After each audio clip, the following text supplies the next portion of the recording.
दोस्तों, आज हम बात करने वाले हैं मखाना के बारे में।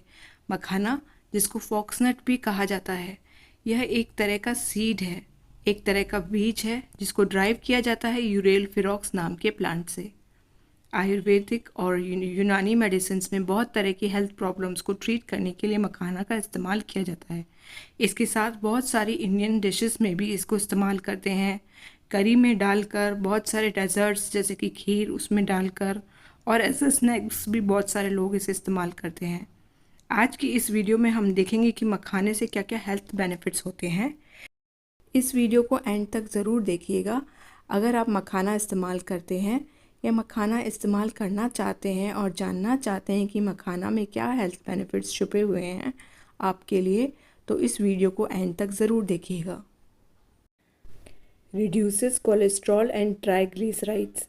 अगर आपको कोलेस्ट्रॉल की प्रॉब्लम है या फिर आपका ट्राइग्लिसराइड लेवल बढ़ा हुआ है, तो फिर मखाना आपके लिए बहुत ही अच्छा ऑप्शन है। क्योंकि आमतौर पर जो स्नैकिंग हम करते हैं, चाहे वो बिस्किट्स की हो, चाहे वो नमकीन की हो, चाहे वो केक पेस्ट्रीज़ की, ये सभी चीज़ों में बहुत ज़्यादा कोलेस्ट्रॉल और ट्राइग्लिसराइड्स पाया जाता है। लेकिन जो मखाने होते हैं, इसके अंदर कोलेस्ट्रॉल भी बहुत ज़्यादा कम होता है और इसके अंदर सोडियम भी बहुत कम होता है और फैट भी बहुत कम होता है। तो इसलिए अगर आपका कोलेस्ट्रॉल बढ़ा हुआ है, ट्राइग्लिसराइड बढ़ा हुआ है, तो आपके लिए बहुत अच्छा ऑप्शन है स्नैकिंग का makhana. Helps reduce blood pressure. जिन लोगों का ब्लड प्रेशर बढ़ा हुआ रहता है, उन लोगों के लिए भी मखाना खाना बहुत फ़ायदेमंद होता है। क्योंकि मखाना के अंदर जो सोडियम है वो बहुत कम होता है और मैग्नीशियम ज़्यादा होता है। ये दोनों ही चीज़ें आपके ब्लड प्रेशर को कम करने के लिए इम्पॉर्टेंट होती हैं।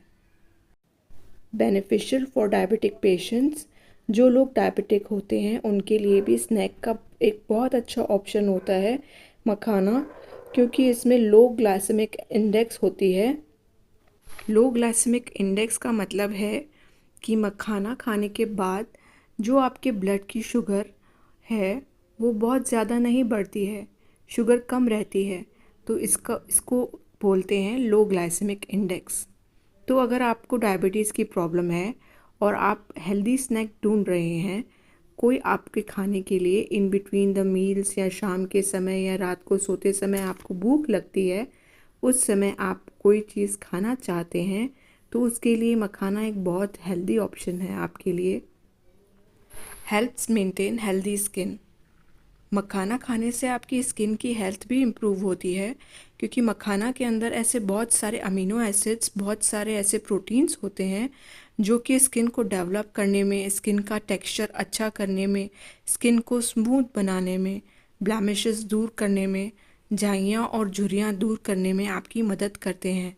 तो अगर आप अपनी स्किन का टेक्सचर इम्प्रूव करना चाहते हैं, तो उसके लिए भी मखाना बहुत अच्छी चीज़ है। एज ए स्नैक आप इसे दिन में 2-3 बार खा सकते हैं। Increases breast milk production. जिन लेडीज़ को डिलीवरी के बाद ब्रेस्ट मिल्क कम होता है, उन लेडीज़ के लिए भी मखाना बहुत ज़्यादा बेनिफिशियल होता है, क्योंकि इसको खाने से जो ब्रेस्ट मिल्क का प्रोडक्शन है वो बढ़ जाता है। Helps in weight loss. इसके अलावा जो लोग वेट लॉस करना चाहते हैं उनके लिए भी मखाना बहुत अच्छी चीज़ है, क्योंकि मखाने के अंदर कैलोरीज़ कम होती हैं और फाइबर बहुत ज़्यादा होता है। फाइबर ज़्यादा होने से और कैलोरीज़ कम होने से ये एक आइडियल डाइट बन जाती है स्नैकिंग के लिए।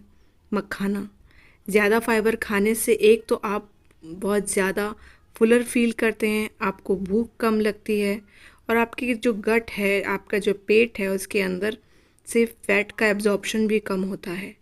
इसके अलावा क्योंकि इसके अंदर लो ग्लाइसेमिक इंडेक्स भी है, जैसे मैंने आपको अभी बताया, तो आपकी बॉडी के अंदर कार्बोहाइड्रेट्स भी कम प्रोवाइड करती है और कैलोरीज भी कम प्रोवाइड करती है, और ये दोनों ही चीज़ें मिलके आपको वेट लॉस करने में मदद करती हैं।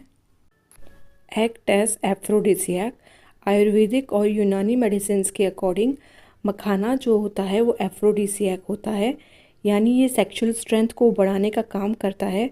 तो अगर आप लो लिबिडो से परेशान हैं या आपको कोई सेक्सुअल प्रॉब्लम है, तो उस केस में भी आप मखाना को इस्तेमाल कर सकते हैं। दूध में पकाकर मखाना लेने से आपको इस चीज़ के लिए ज़्यादा बेनिफिट मिलता है। Rich source of calcium.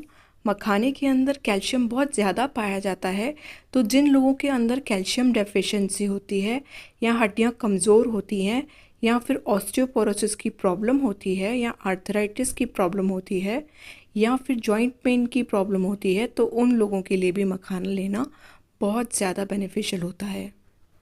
How to eat fox nuts. Makhana कैसे खाएं। मखाना खाने के लिए अच्छा रहता है, पहले आप उसको रोस्ट कर लें हल्की आंच पर। हल्के से तवे पर थोड़े से मखाने ले लीजिए और उनको थोड़ा सा भून लीजिए। ये मेक श्योर कर लीजिए कि मखाने को जो आप भून रहे हैं वो हल्की आंच पर भूनें, क्योंकि तेज़ आंच पर आप उन्हें भूनेंगे या रोस्ट करेंगे तो उससे उनके जलने का खतरा रहता है और उनके ख़राब होने का खतरा रहता है। हल्की आंच पर हल्का सा उसे भून लीजिए जिससे वो थोड़े करारे हो जाएं, थोड़े क्रंची हो जाएं, और उसके बाद आप उसको इस्तेमाल कर सकते हैं एज अ स्नैक। स्टोरेज। जब भी कभी मखानों को आप स्टोर करें तो मेक श्योर करें कि एयर टाइट कंटेनर के अंदर उसको स्टोर करें, क्योंकि बहुत जल्दी मॉइस्चर को ये गेन करता है और मॉइस्चर लेने से मखाना जो है वो सॉफ्ट हो जाता है। आपको खाने में मज़ा भी नहीं आएगा और आपके दांतों में वो अटकना भी शुरू हो जाएगा, चिपकना शुरू हो जाएगा। तो मेक श्योर करें रोस्ट करने के बाद मखानों को एयरटाइट जार में स्टोर करें। Avoid adding ghee, oil and salt. बहुत सारे लोग एक गलती करते हैं, बहुत ही कॉमनली मैंने देखा है कि जब वो मखाने को रोस्ट करते हैं उसके अंदर टेस्ट के लिए थोड़ा सा घी डाल देते हैं या फिर थोड़ा सा बटर डाल देते हैं या फिर भूनने के बाद उसके अंदर मसाला या नमक कुछ ऐसी चीज़ें डाल देते हैं जिससे वो थोड़ा चटपटा हो जाए। ये एक गलत प्रैक्टिस है, क्योंकि अगर इसके अंदर घी तेल डाल रहे हैं या बटर डाल रहे हैं, आप उसकी जो प्रॉपर्टी है कम फैट वाली उसको आप डिस्ट्रॉय कर रहे हैं, उसको बेकार कर रहे हैं। उस फ़ायदे से आप अपने आप को वंचित रख रहे हैं।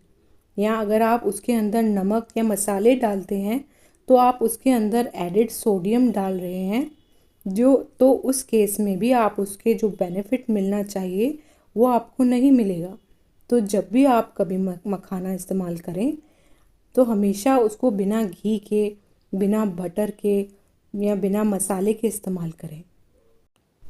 हाँ, आप रोस्टेड मखाने के अंदर थोड़ी सी वेजीज काट के डाल सकते हैं। प्याज डाल सकते हैं, खीरा डाल सकते हैं, टमाटर डाल सकते हैं, थोड़े से पीसेस डाल सकते हैं पनीर के। ये सब चीज़ें आप डाल सकते हैं, उससे काफ़ी टेस्ट इम्प्रूव हो सकता है। लेकिन जो मसाले या तेल घी है उसे डालने से बचिए, और जब भी कभी आप इसको इस्तेमाल करें तो कोशिश करें कि फ्रेशली इसे इस्तेमाल करें।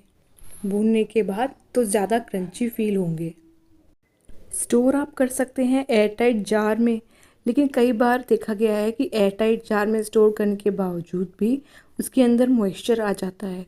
तो बेस्ट है कि आप उसे फ्रेशली रोस्ट करें और उसके बाद फ्रेशली उसे खा लें। तो उम्मीद है दोस्तों आपको ये वीडियो पसंद आया होगा। पसंद आया है तो इसे एक लाइक कर दीजिए, इसे अपने दोस्तों और परिवार वालों के साथ शेयर कर दीजिए, और अगर अभी तक मेरे चैनल को सब्सक्राइब नहीं किया है तो मेरे चैनल को सब्सक्राइब कर दीजिए दोस्तों। तो मिलते हैं दोस्तों अगले वीडियो में एक इंटरेस्टिंग से टॉपिक के साथ। तब तक के लिए आपका दिन शुभ एवं मंगलमय हो। मेरी तरफ से ढेर सारा प्यार। धन्यवाद।